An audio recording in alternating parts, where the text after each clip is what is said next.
الأستاذ فؤاد مسرة، أستاذ باحث بجامعة محمد الخامس بالرباط، رئيس مركز تناظر الدراسات والأبحاث. هذا اللقاء العلمي الهام الذي ينظمه مركز تناظر الدراسات والأبحاث بشراكة مع شعبة القانون الخاص بكلية الحقوق السويسي يأتي تتويجا لسلسلة من الأنشطة والفعاليات واللقاءات التي نظمها المركز سواء بهذه الشراكة أو مع شركاء آخرين.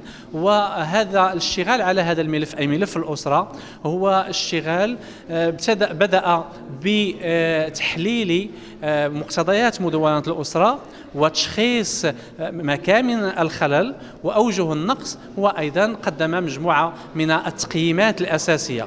مباشرة بعد الرسالة الملكية السامية انطلقنا إلى سرعة أخرى في إعداد مسودة بالمقترحات وبالتوصيات، وهذه المسودة هي التي نطرح اليوم على جملة ونخبة من الأساتذة والخبراء والمختصين أن يقوموا بالتفاعل معها، بأن يفككوها، أن يناقشوها وأن يحللوها. طبعا دائما كانت الجامعة المغربية هي الفضاء الرحب لمثل هذه النقاشات ولاحتضان النقاشات التي يحمل بها المجتمع، أي النقاشات العمومية لما تعرفه الجامعة من هدوء ومن حرية في الطرح وفي تناول مختلف القضايا. ونعول على هذا اللقاء أن يقدم لنا خلاصات مهمة لربما ستثري وتغني هذه المسودة أي المذكرة التي سيقوم مركز تناظر الدراسات والأبحاث بإرباعها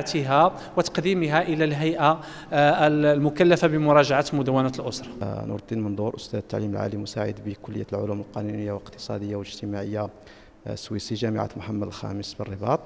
أنا من ضمن المشاركين في هذا اللقاء العلمي الذي ينظم ضمن سلسلة اللقاءات العلمية التي دأبت الكلية على تنظيمها إلى جانب مركز تناظر، والذي يتعلق بموضوع يكتسي أهمية بالغة وهو يمس كل أطياف المجتمع، وهو يخص الأسرة خلية المجتمع التي تتكون من الزوج والزوجة والأولاد. وبالتالي فموازاة مع عمل اللجنة المكلفة بتعديل مدونة الأسرة فتنظم عدة لقاءات، ومن بينها هذا اللقاء الذي يسلط الضوء على مجموعة من المواضيع المتعلقة بمدونة الأسرة والتي تحتاج إلى عدة تعديلات. ومن بين المداخلات التي ستناقش مداخلتي حول موضوع الأموال المكتسبة خلال فترة الزوجية بين العلاقة الزوجية والشركة الأسرية. وبالتالي يجب أن نعيد النظر في النظرة التي ننظر بها إلى هذا الموضوع، موضوع الأموال المكتسبة للزوجين خلال فترة الزواج، أن ننطلق إلى مواضيع أخرى تتعلق مضامين هذه الأموال. وبالتالي فهو وقع تطور كبير في المجتمع جعل منها أن ننتقل من الحديث عن المنقولات والعقارات إلى مجموعة من الأموال الأخرى مثل وسائل التواصل الاجتماعي، قنوات على اليوتيوب إلى غير ذلك. هذه كلها أصبحت تشكل مالا يمكن أن يقتسم بين الزوجين. وبالتالي فهذه المداخلة أود من خلالها توضيح وتبيان مجموعة من النقاط على أن هذه الأموال يمكن أن تصبح عبارة عن شركة أسرية بين أطراف العلاقة الزوجية. إذن السلام عليكم ورحمة الله تعالى وبركاته. أستاذة صباح ضافي، أستاذة بكلية العلوم القانونية والاقتصادية والاجتماعية بالسويسي الرباط. في هذا اليوم حاولنا إن شاء الله وكمسايرة لما جاء في خطاب صاحب الجلالة فيما يخص مراجعة مدونة الأسرة. ارتأت الكلية أن تساهم قدر الإمكان وأن تعطي كذلك دلوها في الموضوع.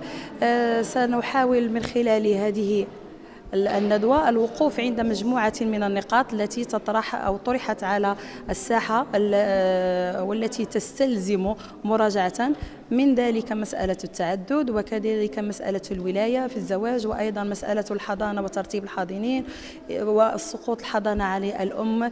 كذلك من الأمور التي ستكون محل نقاش أيضا هي مقاصد الشريعة الإسلامية وفقا لتوجهات صاحب الجلالة الذي أشار إلى ضرورة أن كل تعديل يجب أن تتم فيه مراعاة مقاصد الشريعة الإسلامية وكذلك خصوصيات المجتمع المغربي. لذلك هناك مداخلة لأساتذة أجلاء حاولوا من خلالها الوقوف عند مقاصد الشريعة الإسلامية عند أو فيما يخص هذه التعديلات المقترحة. كذلك من الأمور التي محل نقاش أيضا هي مسألة التعصيب في الميراث إلى غير ذلك من الأمور التي سيحاول الأساتذة مشكورين الإجابة عليها في هذه الندوة إن شاء الله. عبد المنعم أبقال، أستاذ باحث بكلية العلوم القانونية والاقتصادية والاجتماعية السويسي، جامعة محمد الخامس الرباط. اللقاء الدراسي الذي نحن بصدده اليوم جاء لإلقاء الضوء على مجموعة من النقاط التي طرحت، ونحن الآن بصدد مراجعة مدونة الأسرة، حيث أن هذه النقاط سوف يتدخل فيها مجموعة من الأساتذة من أجل إثارة هذه الإشكالات التي طرحها التطبيق العملي لمدونة الأسرة لعقدين من الزمان، حيث أن هذه الإشكالات وضع عليها الأساتذة الباحثون الأصبع من أجل تحليلها ومن أجل إعطاء حلول واقتراحات لمساعدة المشرع في تجاوز هذه الاختلالات وهذه النقائص التي عرفتها النسخة السابقة من مدونة الأسرة. ما تنساوش تزورونا على الصفحة الرسمية وتضغطوا على سبسكرايب باش توصلوا بكل جديد.